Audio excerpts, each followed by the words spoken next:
Dear friends, स्वागत है आपका अपने एजुकेशन प्लेटफॉर्म एग्री स्टेज पर। डियर फ्रेंड्स, आज की इस वीडियो में हम डिस्कस करेंगे कलीफ्लावर की फेमस वैरायटी पूषा दीपाली। पूषा दीपाली जो किसानों के बीच काफ़ी लोकप्रिय किस्म है। आपके मन में क्वेश्चन होगा, ये क्यों फेमस है किसानों के बीच, ऐसी क्या खासियत है? तो फ्रेंड्स, आज वो सारे डाउट्स क्लियर करेंगे। आप इस वीडियो को लास्ट तक देखिएगा, हम आपके सारे डाउट्स को क्लियर करेंगे।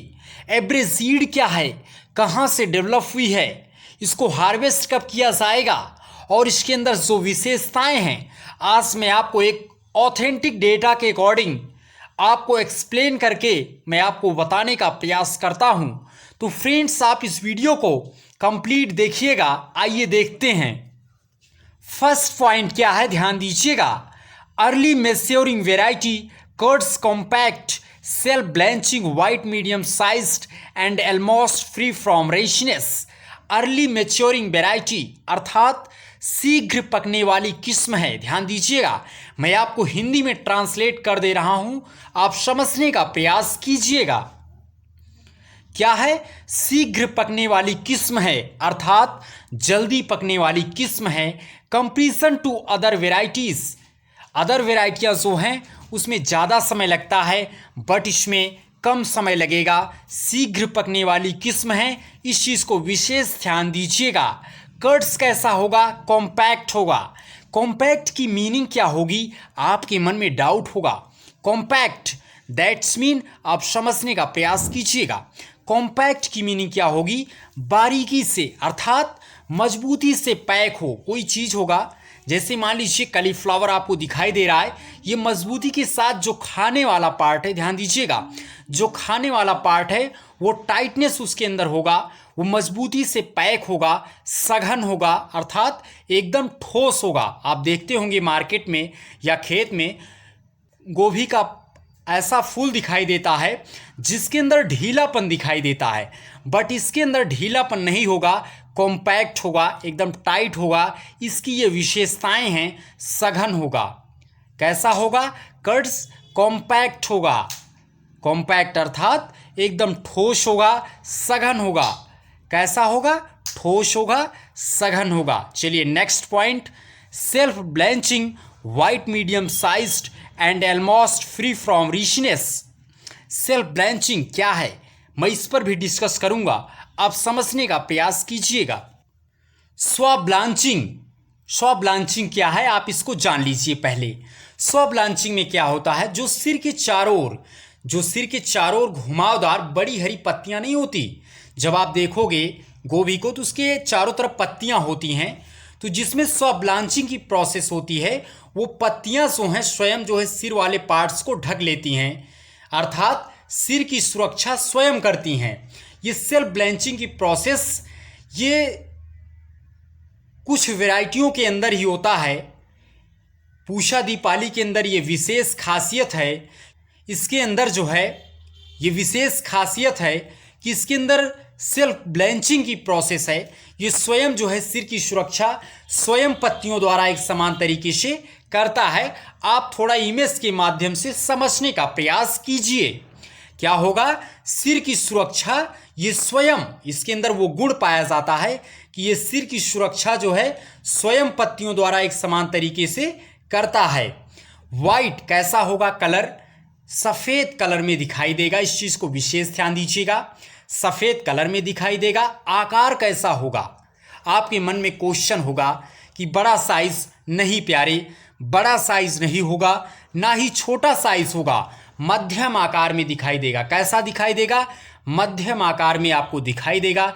ये इसके अंदर खासियत है। And almost free from richness. Richness क्या है, इस चीज़ को विशेष ध्यान दीजिएगा। रिचनेस क्या है? एक ऐसी स्थिति है जिसमें फूल की कलियां, विशेष ध्यान दीजिएगा। रिचनेस क्या है? ये फूल गोभी में होता है, इस चीज़ को विशेष ध्यान दीजिएगा। रिचनेस एक ऐसी स्थिति है जिसमें जो फूल की कलियां हैं वो दही की सतह पर अर्थात सिर की सतह पर जो खाने वाला पार्ट है उसकी सतह पर क्या होता है, समय से पहले विकसित हो जाता है। जिसमें क्या होता है, जिसमें क्या होता है, फूल गोभी का सिर जो है वो दानेदार दिखाई देगा। कैसा दिखाई देगा? दानेदार दिखाई देगा। कर्ड कैसा हो जाएगा? कर्ड ढीला हो जाएगा। उसके अंदर जो है कॉम्पैक्ट नहीं होगा, वो कॉम्पैक्ट नहीं होगा, वो सघन नहीं होगा, वो ढीला हो जाएगा।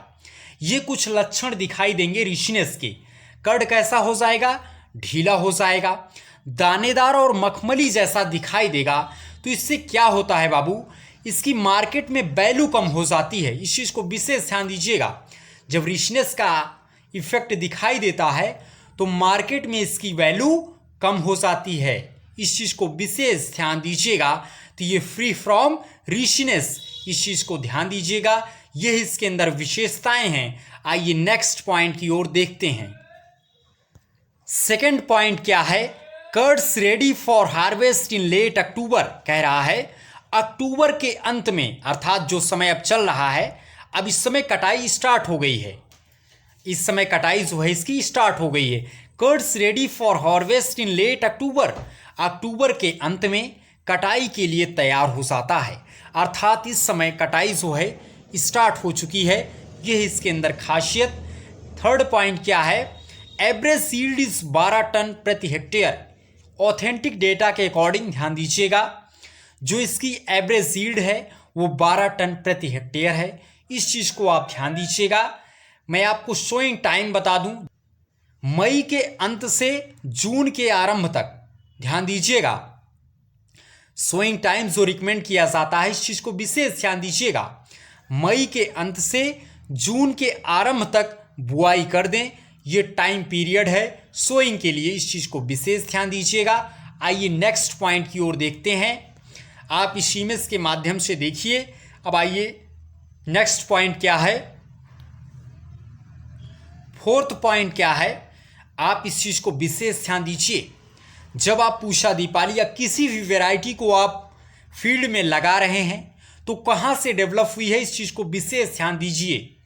Developed eight IRI, Indian agricultural research institute, new Delhi. कहाँ से डेवलप हुई है, इस चीज़ को ध्यान दीजिए। IRI से ये डेवलप किया गया है। पूषा दीपाली ये फूल गोभी की फेमस वैरायटी है, अर्ली मैच्योरिंग वैरायटी है। कहाँ से डेवलप हुई है? न्यू दिल्ली से डेवलप हुई है। IRI न्यू दिल्ली से डेवलप हुई है। Fifth point and last point and main point ध्यान दीजिएगा।